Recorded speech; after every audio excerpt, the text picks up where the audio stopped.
Carlos vende butacas de bebé para auto en Argentina y quiere comprarlos donde sean más baratos, de modo que su ganancia comercial sea lo más alta posible.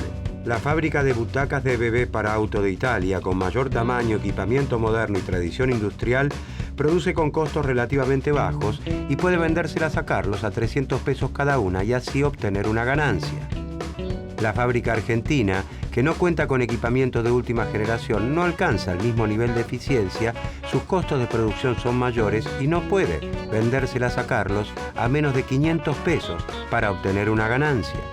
Carlos, buscando comprarla lo más barato posible para ganar el máximo con la reventa, optará por comprarlas en Italia. Carlos piensa en su beneficio comercial. ¿Puede el Estado argentino tomar alguna medida para revertir esa lógica comercial y favorecer el desarrollo de su industria? ¿Qué pensador puede aportar alguna solución al conflicto?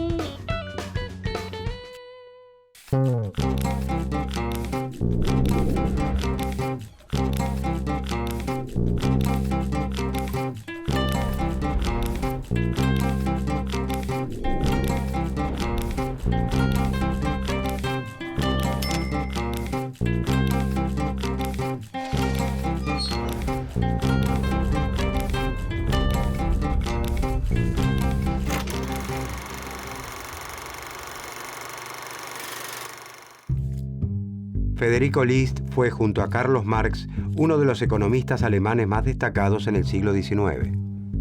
Nace en 1789 en Württemberg, uno de los muchos reinos en los que Alemania se había fragmentado desde mediados del siglo XVII.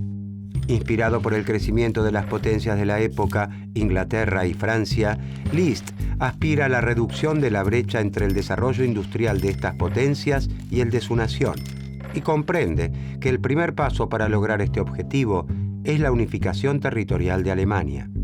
List desarrolla su actividad teórica como un hombre de acción. Como tal, lleva adelante una campaña por la desaparición de las aduanas interiores entre los reinos alemanes. Aunque su defensa de la unión aduanera resultó finalmente victoriosa, le costó 10 meses de prisión con trabajos forzados y una deportación a los Estados Unidos, donde viviría entre 1825 y 1832. En Estados Unidos, List toma contacto con la obra de Alexander Hamilton, quien fomenta la protección de las industrias nacionales a través del Estado. Esto lo impulsa a defender el proteccionismo para la subdesarrollada industria de Alemania y la extensión de su sistema de ferrocarriles. En 1841 publica su obra fundamental llamada Sistema Nacional de Economía Política.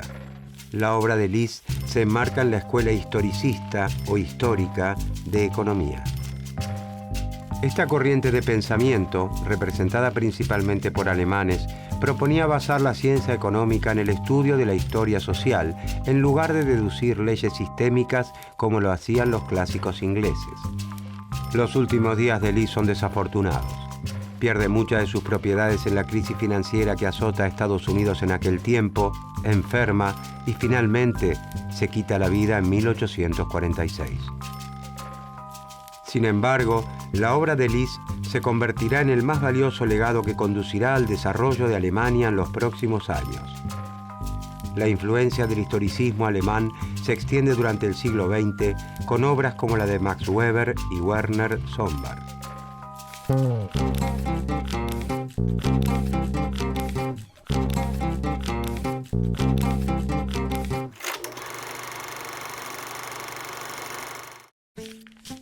Desde los inicios de la Revolución Industrial, el Reino Unido y Francia contaron con territorios consolidados y aún con colonias de ultramar para desarrollar sus mercados.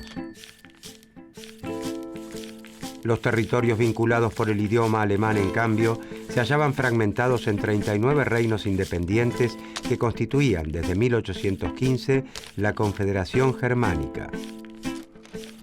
La constante puja por el predominio de la Confederación entre sus dos principales miembros, el Reino de Prusia y el Imperio Austríaco, debilitaba a los reinos más pequeños y demoraba de forma notable la conformación de Estado-nación modernos.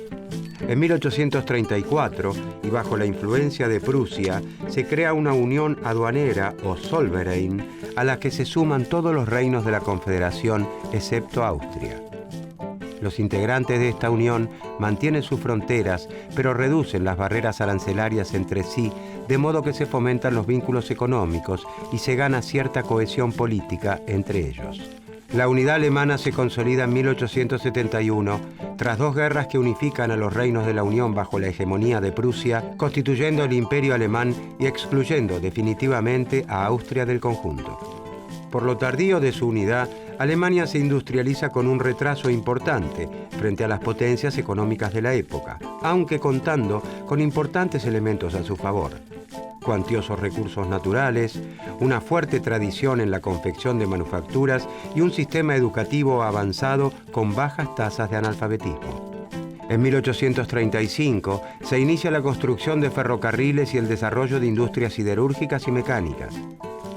2 décadas después, las industrias alemanas ya fabrican desde las locomotoras hasta los rieles. Con la expansión de las industrias pesadas, se genera la infraestructura necesaria para el desarrollo de las manufacturas destinadas al consumo, y mucho antes de iniciarse el siglo XX, ya es claro que Alemania vive el proceso de industrialización más exitoso de Europa continental. Este notable crecimiento no se produce espontáneamente, sino a través de un fuerte impulso de la industria pesada por parte del Estado, que también protege con aranceles a las manufacturas domésticas destinadas al consumo. El relativo éxito de esta política, junto a la evidente expansión económica y militar del Imperio alemán, harán que a fines del siglo XIX esta nueva potencia se transforme en una amenaza para el equilibrio internacional instaurado por Inglaterra.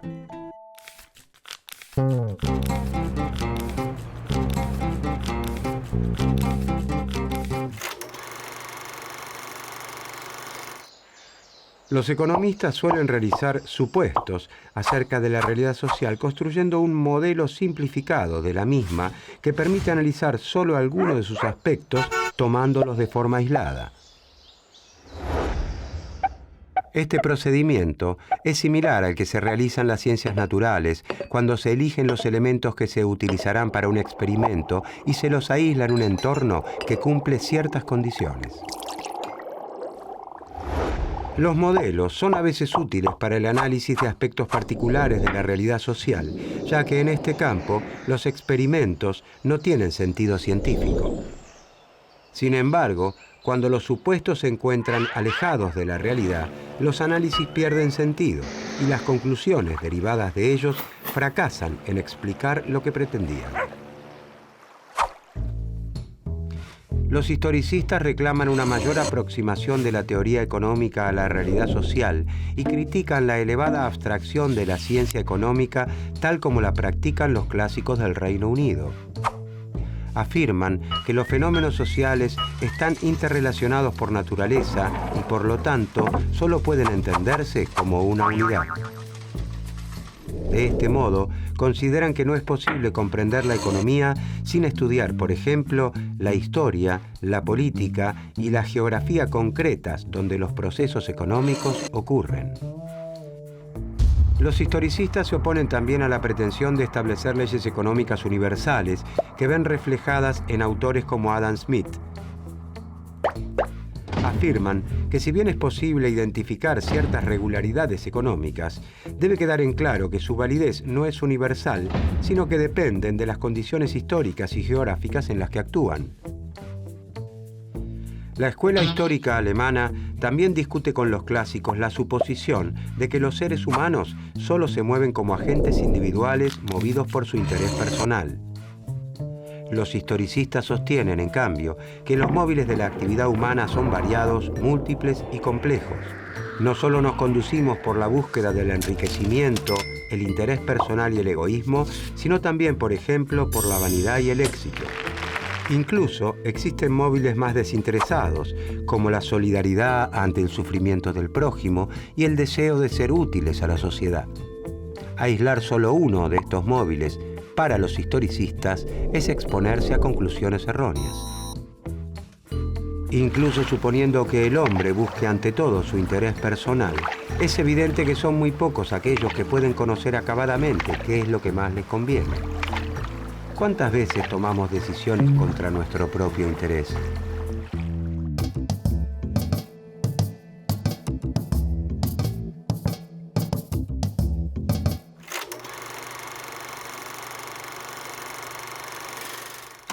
List reintroduce en la ciencia económica el concepto de nación. Considera que el análisis económico de los autores clásicos soslaya la división del mundo en naciones independientes con intereses particulares. Según List, el potencial de una nación no surge de la reunión de las capacidades de todos los individuos que la integran tomados aisladamente, sino que depende principalmente del estado social y político y del grado en el que la nación, como un todo, ha avanzado en la división del trabajo. La humanidad no se compone por individuos aislados, sino por naciones. Entre el individuo y el género humano existe para List la nación, con su lengua particular, su literatura, su origen y su historia propios, con sus costumbres y sus hábitos, sus leyes y sus instituciones, con sus pretensiones a la existencia, a la independencia, al progreso y con su territorio bien definido. De esta manera puede comprenderse de qué manera las naciones que son florecientes han logrado tal grado de poderío y prosperidad o por qué motivo otras naciones han perdido su pujanza de otro tiempo. De hecho, dice List, la protección de la industria implementada por Inglaterra mediante reglamentaciones comerciales hasta transformarse en la economía más eficiente del mundo ha afectado a la industria alemana. Las exportaciones baratas inglesas, que ahora reclaman el libre cambio, han limitado el desarrollo de la industria nacional alemana. List parte de la concepción de nación como entidad distinta a la suma de los ciudadanos. Cree que no es cierto que lo mejor para el comerciante individual sea lo más conveniente para el país, como propiciaba David Ricardo, y que las naciones subordinan los intereses de sus ciudadanos a sus propios intereses nacionales. Por lo tanto, una nación debe procurar construir un todo completo que mantenga relaciones comerciales con otros países de acuerdo a sus propios intereses como sociedad. Y para eso, deberá desentrañar cómo, en la situación actual del mundo, puede avanzar en su proceso de desarrollo.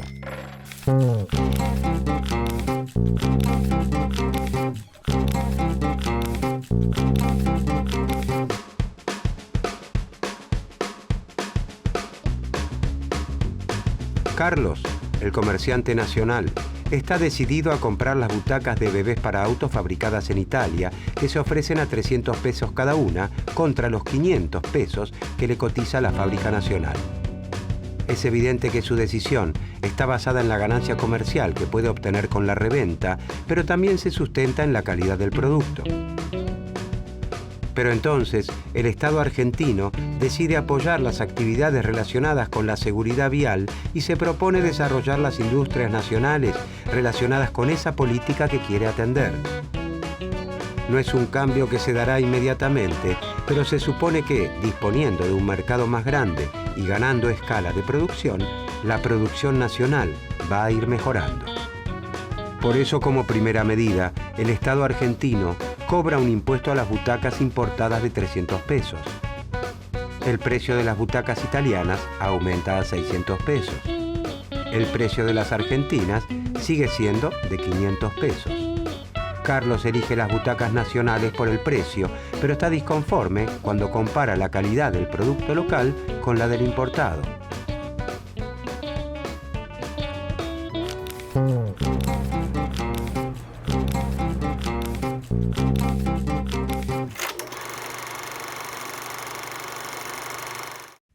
List acepta gran parte de los postulados clásicos, pero rechaza el libre comercio. Cree que los países que tienen potencial para explotar y fortalecer sus industrias deben abrazar el proteccionismo. Solo con la intervención del Estado puede alcanzarse una industria manufacturera perfeccionada, una marina mercante considerable y un vasto comercio exterior.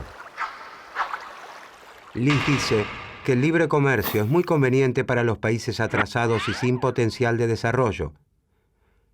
También para un país como Inglaterra, que ya ha alcanzado la madurez industrial.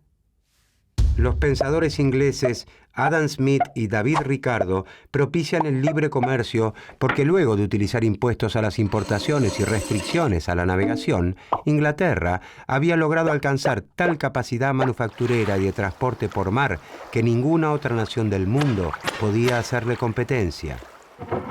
Desde esa posición del liderazgo mundial, los pensadores ingleses alentaban a la especialización de las naciones en aquellos bienes que elaboran mejor. De esta manera, cuando cada país se especializa en lo que hace de forma relativamente más eficiente e importa el resto de los bienes, se establece una división internacional del trabajo que beneficia a todas las naciones. Según los clásicos, todos ganan con el libre comercio si, siguiendo sus ventajas comparativas, Portugal elabora vino, Inglaterra tejidos y Polonia y Argentina cultivan trigo. Pero Liz advierte que las ventajas comparativas no son datos de la naturaleza, sino el producto de su historia. Por ejemplo, hacia principios del siglo XIX, Portugal se especializa en la elaboración de vino, Inglaterra en tejidos y Argentina y Polonia en la producción de trigo. ¿Pero debe Portugal especializarse en vinos, que es lo mejor que sabe hacer en este momento? ¿O debería proteger a su industria textil para darle tiempo a que fortalezca, logre incorporar tecnologías más sofisticadas, mejore la forma de producción y así volverse más competitiva en el futuro? Liz está a favor del libre comercio solo en el caso de que dos países que participan del intercambio gocen de igual nivel de desarrollo en materia de industria, comercio y navegación.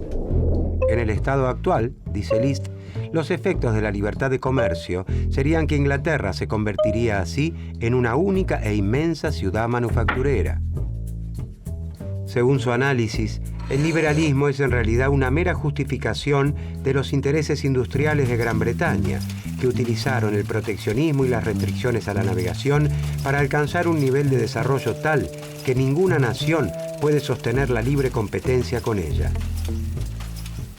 En otras palabras, gracias a la escalera de la protección, han podido trepar al desarrollo industrial y una vez arriba, patean la escalera abogando por la libertad de comercio, de modo que el resto de las naciones no puedan subir tras ellos. La potencia económica de la nación, dice List, no se debe evaluar en términos de la riqueza o de los bienes materiales de que dispone en un momento dado, sino de la fuerza o capacidad productiva con la que cuenta. Algunos países pueden ser potencialmente muy ricos e ignorarlo por no haber podido explotar sus recursos. Por lo tanto, es más importante concentrarse en cómo llegar a ser que en lo que se es en un momento dado. El poder de generar riqueza es infinitamente más importante que la riqueza misma.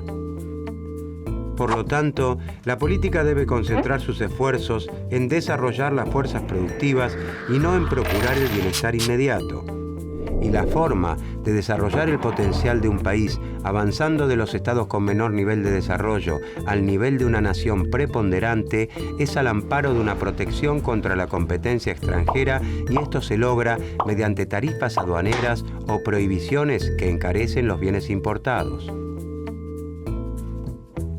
Sin embargo, el proteccionismo a la industria es visto por List como un medio y no como un fin en sí mismo. Debe aplicarse en aquellas actividades que requieren importantes inversiones en equipamiento, conocimientos técnicos, destreza, experiencia y un gran número de brazos, y debe hacerse como una política transitoria. Aunque transitoria no significa breve, y no todas las ramas de la industria deben protegerse por igual, los aranceles protectores deben ser retirados cuando se alcance un grado de competitividad internacional suficiente.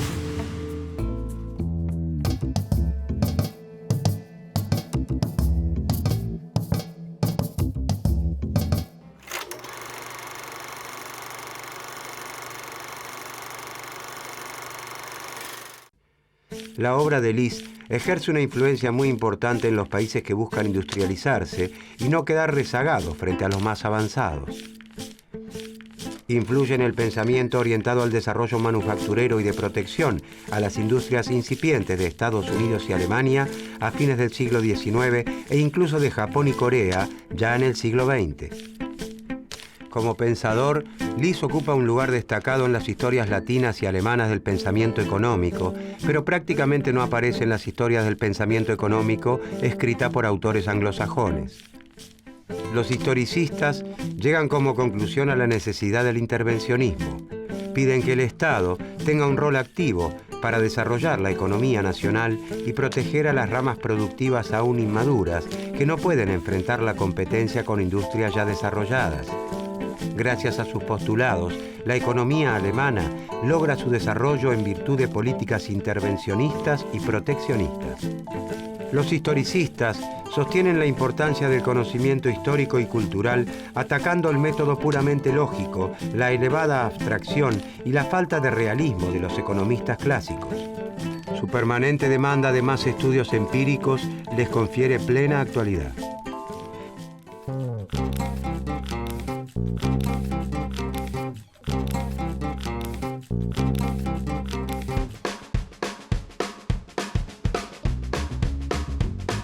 Luego de un tiempo, desde que el Estado argentino decidiera fomentar las industrias nacionales relacionadas con la seguridad vial y de que Carlos continuara inclinándose por las nacionales, las butacas argentinas para bebés han mejorado su calidad hasta equipararse completamente con una butaca fabricada en Italia.